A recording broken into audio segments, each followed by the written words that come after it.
Hari ini kita akan mencoba melihat apa yang perlu dilakukan dan apa yang tidak perlu dilakukan saat menyusun pembukaan sebuah khotbah.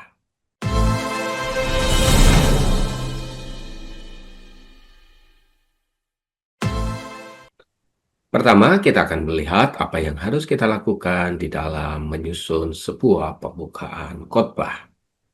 Yang pertama, kaitkan pembukaan itu dengan berita utama khotbah Anda.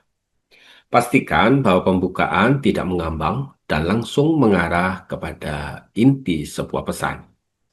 Apa yang menjadi inti sebuah pesan? Carilah untuk membawa pembukaan tersebut sebagai hal utama untuk menolong membuka sebuah kunci pintu dari pesan khotbah Anda. Sebagai contoh, jika khotbah Anda tentang pengampunan, lakukan dengan sebuah cerita atau pertanyaan yang menyentuh di dalam hal pengampunan. Yang kedua, gunakan ilustrasi yang nyata dan menyentuh. Bisa ini berupa sebuah kisah nyata, cerita, atau fenomena sosial yang sangat relevan dengan kehidupan jemaat masa kini agar bisa membuka sebuah pintu hati para pendengar. Yang ketiga, bangun sebuah koneksi emosional. Pembukaan yang menyentuh hati akan membuka jalan bagi Roh Kudus untuk bekerja lebih dalam lagi. Gunakan nada-nada yang empati, nada-nada yang tulus, dan berikan juga contoh-contoh kehidupan keseharian hari Anda. Di dalam hal ini, maka fungsi pembukaan dan fungsi seorang pengkhotbah adalah mulai memperhatikan kondisi jemaat. Sesuaikan gaya dan isi pembukaan Anda dengan usia, budaya, dan konteks jemaat.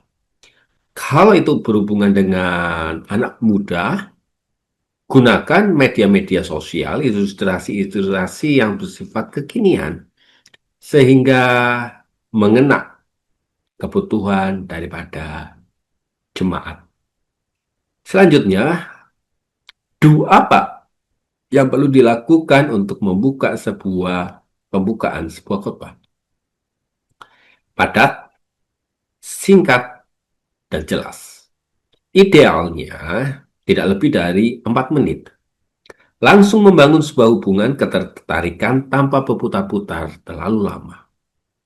Awali dengan doa pribadi dengan sebuah kepekaan terhadap Roh Kudus, bukan hanya ingin mengandalkan teknik yang singkat, padat, dan jelas, tetapi mintalah kepada Roh Kudus pada sebuah bimbingan hikmat supaya pembukaan tersebut langsung mengarah kepada tujuan.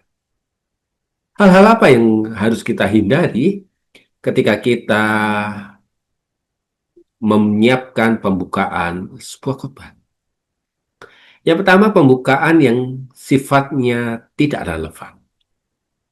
Cerita yang menarik apapun, tapi tidak ada hubungannya, itu akan membuat ambigu sebuah pemikiran dalam diri seorang jemaat. Khotbah Anda akan berbicara mengenai ketaatan, tetapi Anda berbicara mengenai hal yang lain, mengenai berkat atau masakan yang enak yang tidak ada hubungannya dengan ketaatan. Ini akan membuat khotbah para Anda mengalami sebuah halangan. Terlalu panjang dan bertele-tele. Pembukaan yang sangat menarik bisa berarti panjang juga. Tetapi sudah tidak menarik, panjang dan bertele-tele akan membuyarkan fokus untuk membawa jemaat masuk pada isi hatinya. Jemaat butuh menu utama, bukan terlalu kenyang di hidangan pembuka. Menyombongkan diri atau memegahkan sebuah pengalaman. Ini akan membawa sebuah karakter Anda tidak mendapatkan nilai yang baik di hadapan para jemaat. Tetapi sebaliknya, Anda akan membawa hal ini akan membawa jemaat akan mengecap Anda sebagai pribadi yang sombong. Menggunakan istilah-istilah yang bersifat teologis, yang sulit untuk dipahami, Apalagi kalau Jumat itu bersifat sederhana. Ini akan menambahkan membawa jemaat bukan masuk di dalam khotbah Anda, tetapi sebaliknya akan tertinggal di dalam khotbah Anda. Pembuat pembukaan yang terlalu keras. Misalnya teguran itu akan membawa juga jemaat merasa kurang respek kepada Anda.